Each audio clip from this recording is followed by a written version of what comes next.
Hi everyone, let's go ahead and start to make our process portfolio. And so most of you are going to have it in your calendar under assignments. I'm actually going to show you also that they're embedded into your course materials. And so we're going to go ahead and in the introductory material for all of the different classes, you're going to have a process portfolio section. So I'm going to go ahead and click on that.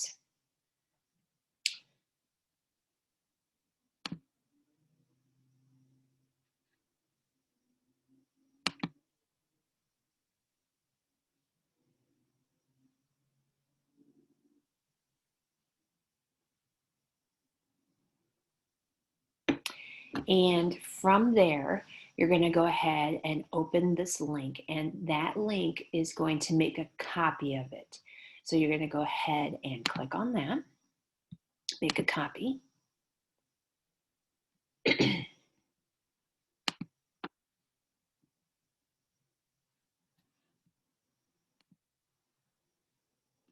Okay, so what we're going to do here is we're going to edit. And so we're going to go ahead and write our name in this section.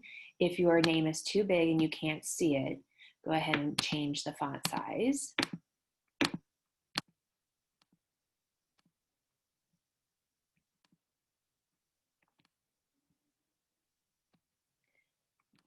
and go like to 48.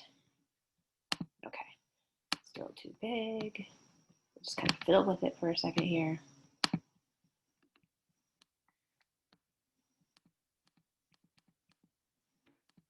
Okay, and then I want you to insert a photo.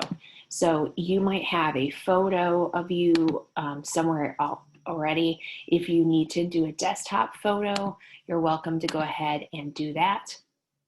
And so I had mine as a HEIC, and so when I converted it upside down, so I can actually just click it and change it. And if your photo is like mine, it's not the right size, you can delete that and get rid of it.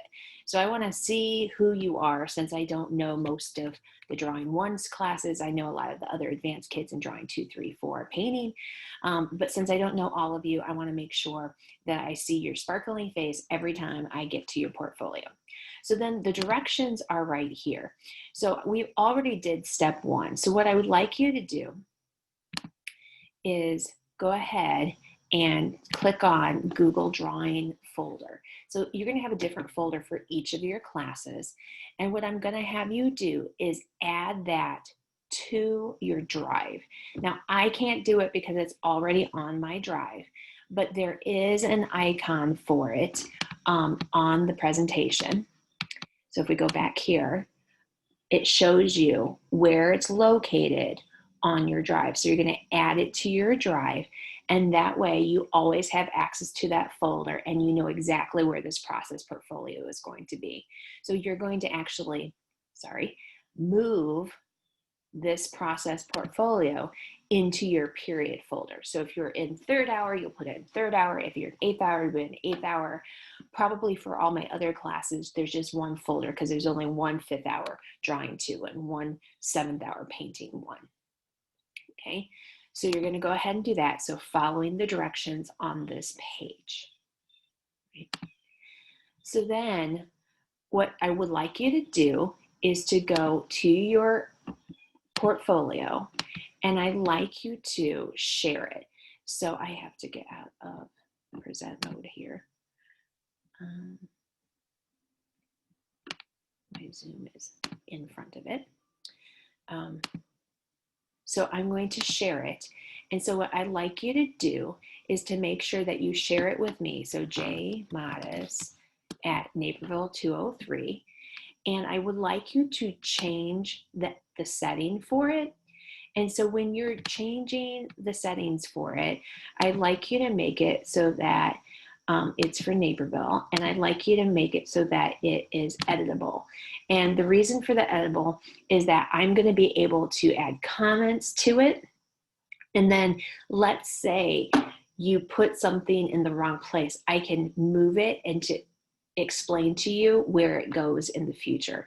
I won't always edit yours. I'll only be like messing with it when I feel like you need some extra help or an extra assistance.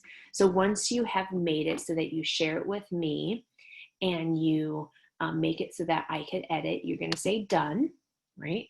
And so that's going to allow me to use this button here. So if you're looking at the screen, this little comment section, I can comment, and like, let's say I circle this part and I can type a comment about it into your portfolio. So if I have a suggestion, I can make it directly into it for you.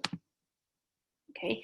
Now, the next section is on how to photograph your work. So there's demos on that, some best like how-tos. Here, there's a video that I took last spring in my studio where I am right now on how to take good photos. I've got a couple of handouts of like good versus bad photos. And then I have process portfolio slides here as well. That will show you what each of these pages are going to sort of look like. Now, I want you to keep in mind that these are my pages. So Mrs. Modest is in her 40s, and I've been seriously doing art, like, let's say, as this is opening. I would say I knew I really loved art since the 2nd grade. And I'm the kind of person who practices and practices and practices until I get really good at something, especially if I'm really interested in it. So my work is probably a little bit more advanced than some of you, but I have had plenty of my students who have far surpassed me, even in high school, of my ability. So I don't want you to look at this and go, oh, I'm expected to be like Mrs. Modest, but I'm just wanting to show you what this is going to look like. So we got our name. I'm okay if you move things around and customize it a little bit, just as long as the same information that's on your front page is what I have. So if you want to change colors, that's fine too. Okay. So we're going to use this to demonstrate our learning. And so on certain days, we'll do idea generation. So we'll do brainstorming. You're going to have to document that process. So this is the process that I used when I was completing a watercolor portfolio for my summer class. And I used mind mapping, stream of consciousness, and lists. Most of the time, you're going to only use 1, maybe 2 of these methods. But I would like you to take photos and to record it. Or if it's a digital like let's say it's a Google Doc, you'll put a link into your portfolio so that it's all in one place. Then I also have some of the research that I did. So these are imagery that I found online since I couldn't find a real brain to draw, go figure. I had to find images that I could use. Then I have my sketches and my plans that I used to think through my artwork to make sure I had the composition just right, that I experimented with techniques. And then I have my process. Now you're going to take a photo of your work probably every single day that we are like actually physically drawing. That doesn't mean we'll upload every day. We'll upload a few times a week in our asynchronous time. And so you'll take a picture of your artwork and then you'll date it. So here you can see I did actually 2 days on one slide instead of doing 1 slide per day. Sometimes we'll do 1 slide per day depending on what it is. Sometimes we'll probably take photos, multiple photos in a day. I wrote a description of what I was doing here. That won't always be mandatory, but sometimes I will ask you to talk about what you did. So then here's some process slides of my brain. And then I did some really good details.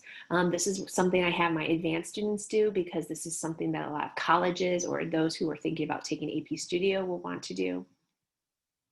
And then I have my final image. So I date my final image. I put it on the final image slide. I titled it, said the size and the medium. Right? So then the rest of this is just my other 2 pieces that I made in class in exactly the same fashion. So we're going to keep adding to the same portfolio.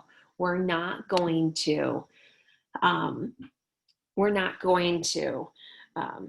make a new portfolio for every single lesson. We're just going to keep adding to it. So one of the things that you'll find that you'll want to do is there's going to be a series of slides. So in this direction, it says slides 8 through 10. or 8 through 12, I would leave these slides. I would never fill them in. So what I would do is when I need a planning slide, I would copy it, right? And then I paste it at the end. So now it's number 13. And then that's where I'm going to put my idea generation for my next class. So if I only use lists, I can delete all these things, right? And then I also have, like, let's say I use lists, I actually have a link to a how do we brainstorm document that will show you what a list look like, right? So that you can incorporate it into your imagery. Your best friend for your artworks, and I'll talk about it more in class, will be these portfolio resources, how to take photos, but I'm not going to add that to this video so it doesn't get too lengthy. Feel free to chat with me during class if you need help setting this up. Also, you can pause and play this as much as you need to in order to set up your portfolio.